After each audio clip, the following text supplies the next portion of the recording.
Kushtetuta është akti më i lartë juridik e politik i një shteti. Kosova në saj sot e 7 vite. Në vend që përgjatë kësaj kohe, Kosova të shënon të progres në ndryshimin e atyre neneve që cënojnë lirit dhe drejtat e qytetarëve të Kosovës, kushtetuta është ndryshuar sa herë i duhej dhe sa herë i ka konvenu kushteti. Me Enver Hasani si kryetar i gjykatës kushtetuese, kushtetuta është shndruar në instrument për hapjen e rrugës së Serbisë në Kosovë, por edhe për zgjatjen e jetës së pushtetit PDK-s.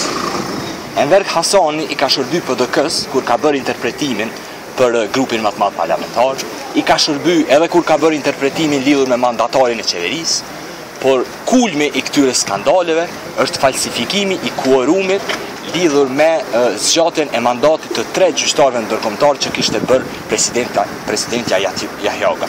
Në këtë rast nuk po flasim thjesht për shkelje procedurale, sepse falsifikimi i dokumenteve përbën vepër penale sipas kodit penal të Kosovës.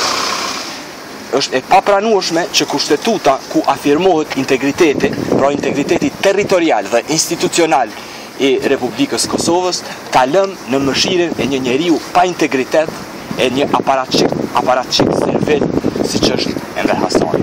Kjo është vetëm njëra prej shumë dimensioneve, prej shumë fushave të kapit të shtetit, pra njëkohësisht kjo është vetëm njëra prej shumë arsyeve pse duhet protestuar me 18 prill kundër kapit të shtetit.